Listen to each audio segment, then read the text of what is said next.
ஒரு சாமானிய மனுஷன் தன் வாழ்நாள் முழுசா உழைச்சு ரத்தமும் வேர்வையும் சிந்தி கடன் வாங்கி ஒரு வீட்டை கட்டுறதுக்குள்ள அவனுக்கு ஆயுசே முடிஞ்சு போயிடுது. ஆனா நாம ஓட்டு போட்டு அந்த ஒரே ஒரு ஓட்டால ஜெயிக்கிற அடுத்த 5 வருஷத்துல அவங்களுக்கு என்னென்ன வசதிகள், எவ்வளவு சம்பளம், எத்தனை கோடி ரூபாய் அவங்க கைக்கு வருது அப்படின்னு சொல்லிட்டு என்னைக்காச்சும் நீங்க கணக்கு போட்டு பார்த்துருக்கீங்களா?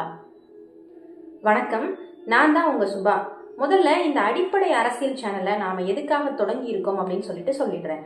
நம்ம நாட்டுல அரசியலை பத்தி பேசாத ஆட்களே இல்லை. ஆனா ஒரு சாமானிய வாக்காளனுக்கு தன் அரசியல் உரிமைகளும் அதிகார அமைப்புகளோட உண்மையான செயல்பாடுகளும் தெரியணும். எந்த கட்சியையும் சாராம அரசியலை ரொம்ப எளிய மொழியில புரிஞ்சுக்கணும் அப்படிங்கிறது தான் இந்த சேனலோட ஒரே நோக்கம். நம்ம சேனலோட முந்தைய வீடியோவை நீங்க பார்த்திருப்பீங்க அப்படின்னு நம்புறேன். போன வீடியோல நம்ம பார்த்த திருப்பத்தூர் ஒரே ஒரு ஓட்டு விஷயம் ரொம்ப இன்ட்ரெஸ்டிங்கா இருந்திருக்கும். ஒரே ஒரு ஓட்டு ஒரு மாநிலத்தோட ஆட்சியையே எப்படி மாத்துச்சு அப்படின்னு பார்த்தோம்.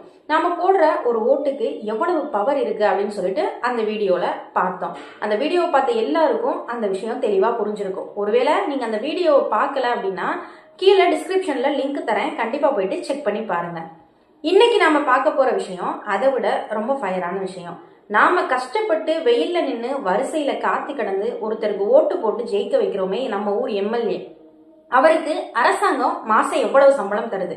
5 வருஷத்துல அவரோட தொகுதி மேம்பாட்டு நிதியா எத்தனை கோடி ரூபாய் வருது? நம்ம ஊர்ல எம்எல்ஏனா பெரிய பவர்ஃபுல்லான ஆளு, அவர் நினைச்சா எதை வேணாலும் பண்ணலாம் அப்படிங்கிற ஒரு பிம்பம் இருக்கு. உண்மையிலேயே அவரோட ரியல் பவர் என்ன?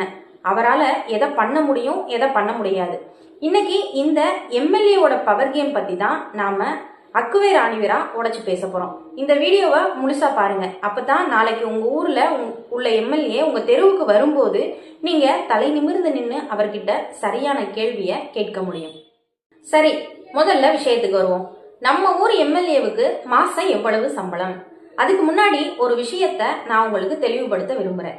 நிறைய பேர் நினைச்சிட்டு இருக்காங்க, நான் ஐடி ரிட்டர்ன்ஸ் ஃபைல் பண்ணல, இன்கம் டாக்ஸ் கட்டல, அதனால அரசாங்க பணத்துல எனக்கு எந்த உரிமையும் இல்லை அப்படின்னு சொல்லிட்டு நினைக்கிறாங்க. அது முற்றிலும் தப்பான பார்வை.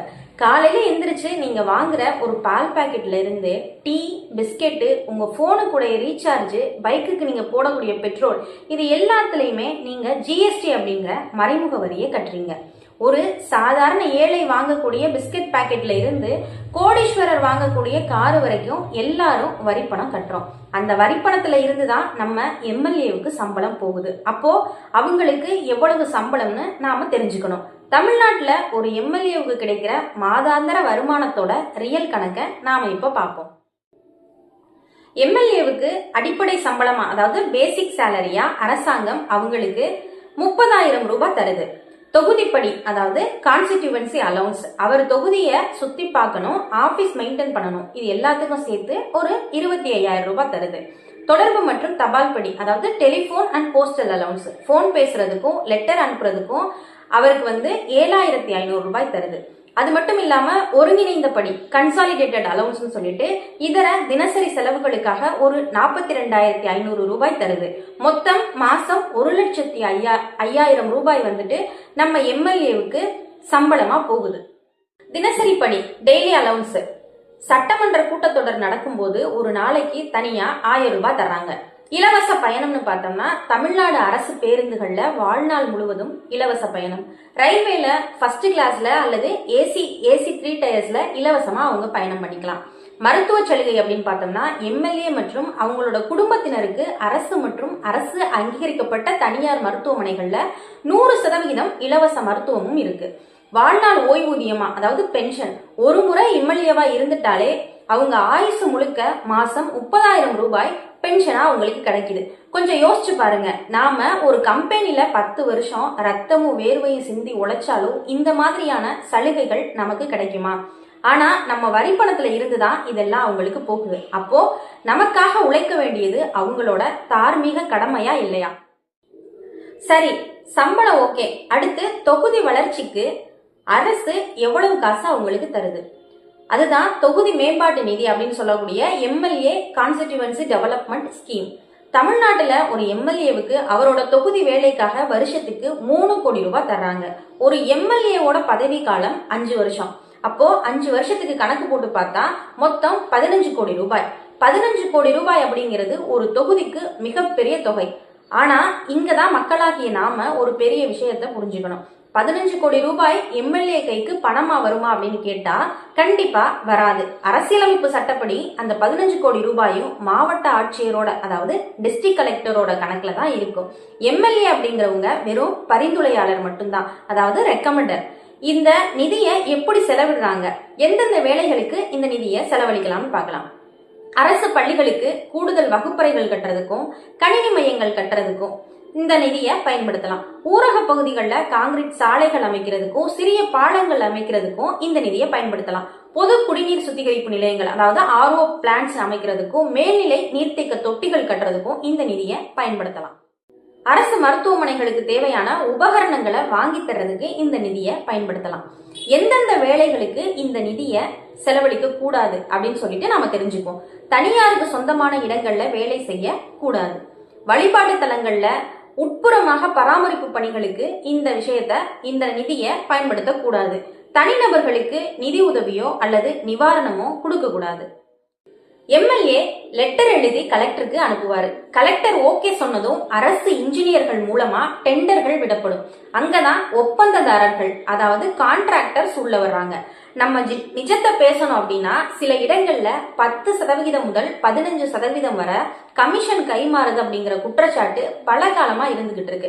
ஒரு 30 லட்சம் ரூபாய் செலவு செஞ்சு காங்கிரீட் ரோடு போடுறாங்கன்னா அதுல குவாலிட்டி ஏன் கம்மியாகுது? ஏன்னா கான்ட்ராக்டர் அரசாங்கத்துக்கு கட்டுற தொகையை விட இடையில இருக்கக்கூடிய அதிகாரிகளுக்கும் அரசியல்வாதிகளுக்கும் கொடுக்க வேண்டிய தொகை அதிகமா இருக்கு. அதனாலதான் 30 லட்சம் ரூபாய் செலவு செஞ்சு போடப்பட்ட ரோடு அடுத்த மலைக்கே அடிச்சுக்கிட்டு போயிருது. இந்த 15 கோடி ரூபாய் உங்க ஊர்ல சரியா செலவு செய்யப்படுதா அப்படின்னு சொல்லிட்டு கண்காணிக்க வேண்டியது மக்களாகிய நம்ம கடமை. இப்போ ரொம்ப சுவாரஸ்யமான பகுதிக்கு நாம வருவோம். நம்ம ஊர்ல பொதுமக்கள் பண்ற மிகப்பெரிய தப்பு என்னன்னு தெரியுமா? ஒரு ஊர்ல தெருவிளக்கு எரியல, சாக்கடை அடைச்சுக்கிச்சு, குப்பை அள்ளல, இல்ல தெருநாய் தொல்லை அதிகமாயிருச்சு அப்படின்னா உடனே எம்எல்ஏ என்ன பண்றாருப்பா அப்படின்னு தான் நம்ம கேட்போம். ஆனா நீங்க தெளிவா ஒரு விஷயத்த புரிஞ்சுக்கோங்க. தெருவிளக்கு வைக்கிறதும் சாக்கடையை சுத்தம் செய்யறதும் குடிநீர் விநியோகம் செய்யறதும் இது எதுவுமே ஒரு எம்எல்ஏவோட வேலை கிடையாது.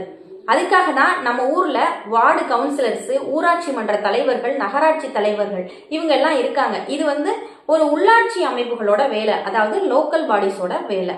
அப்போ ஒரு எம்எல்ஏ கிட்ட மக்கள் என்ன எதிர்பார்ப்பாங்க? எங்க பையனுக்கு காலேஜ்ல சீட்டு வாங்கிட்டாங்க, கல்யாணத்துக்கு மொய் வைங்க, பயண செலவுக்கு காசு தாங்க, இப்படி தனிநபர் உதவிகளை கேட்க போறப்பதான் எம்எல்ஏக்கள் தங்களை வள்ளல் மாதிரி காமிச்சுக்கிட்டு அவங்களோட ரியல் வேலையை செய்யாம தப்பிச்சிடுறாங்க. அப்போ ஒரு எம்எல்ஏவோட ரியல் வேலை என்ன அப்படிங்கறத நாம தெரிஞ்சுக்கணும். சட்டம் இயற்றுதல்.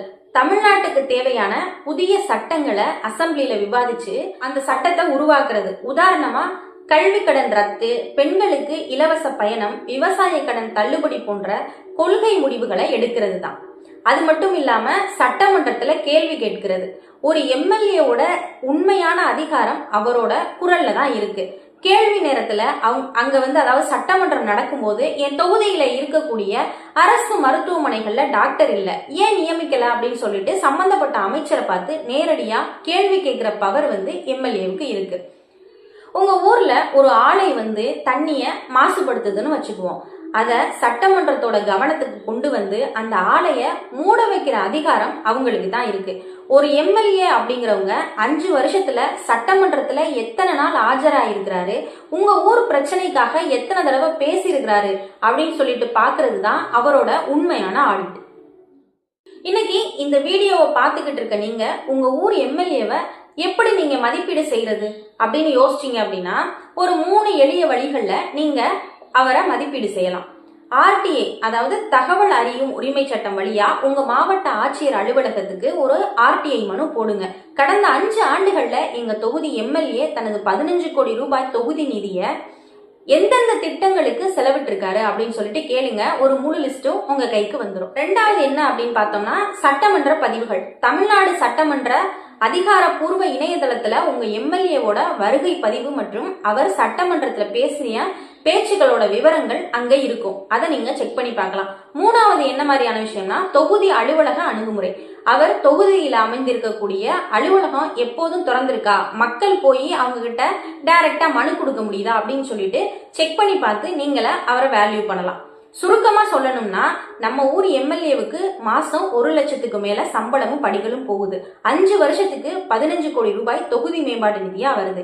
இது எல்லாமே நாம உழைச்சு அரசாங்கத்துக்கு கட்டக்கூடிய வரி பணம் தான். அப்போ நமக்காக சட்டமன்றத்துல பேசுறதும் தொகுதிக்கு நல்ல திட்டங்களை கொண்டு வர்றதும் அவரோட கடமை. அதை தட்டி கேட்கிற உரிமை நமக்கு, அதாவது ஒரு வாக்காளனா நமக்கு 100% இருக்கு. அடிப்படை அரசியல் நமக்கு தெரியும் போது நாம தான் இந்த ஜனநாயகத்தோட உண்மையான பவர்ஃபுல்லான ஆளா மாறுறோம். சரி, மாநிலத்துல இருக்கக்கூடிய எம்எல்ஏவோட விஷயத்தை பத்தி, அவரோட பவரை பத்தி நாம பார்த்துட்டோம். இதே மாதிரி சென்ட்ரல் கவர்மெண்ட்ல இருந்து டெல்லி நாடாளுமன்றத்துக்கு போறாங்கல்ல நம்ம எம்பி, அதாவது மெம்பர் ஆஃப் பார்லிமெண்ட், அவங்களோட பவர் என்ன அப்படிங்கிறத நாம அடுத்த வீடியோல பார்ப்போம். எம்எல்ஏவை விட எம்பிக்கு 5 மடங்கு அதிகமான நிதி வருது. அது உங்களுக்கு தெரியுமா?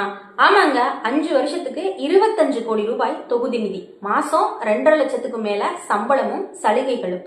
எம்எல்ஏ விசஸ் எம்பி, யாருக்கு நிஜமாவே பவர் அதிகம்? டெல்லியில அவங்க பண்ற பவர் கேம் என்ன? அடுத்த வீடியோல அந்த டெல்லி விஷயத்த அக்குவேர் ஆணிவேரா நாம உடைச்சு பார்ப்போம். வீடியோ பிடிச்சிருந்தா உங்க ஃப்ரெண்ட்ஸுக்கு இந்த வீடியோவை ஷேர் பண்ணுங்க. மறக்காம அடிப்படை அரசியல் சேனலை சப்ஸ்கிரைப் பண்ணுங்க. உங்களோட கமெண்ட் எல்லாத்தையுமே நான் படிப்பேன். அதனால எந்த வீடியோவா இருந்தாலும் சரி, நீங்க பார்த்துட்டு அதுக்கு கமெண்ட் பண்ணுங்க.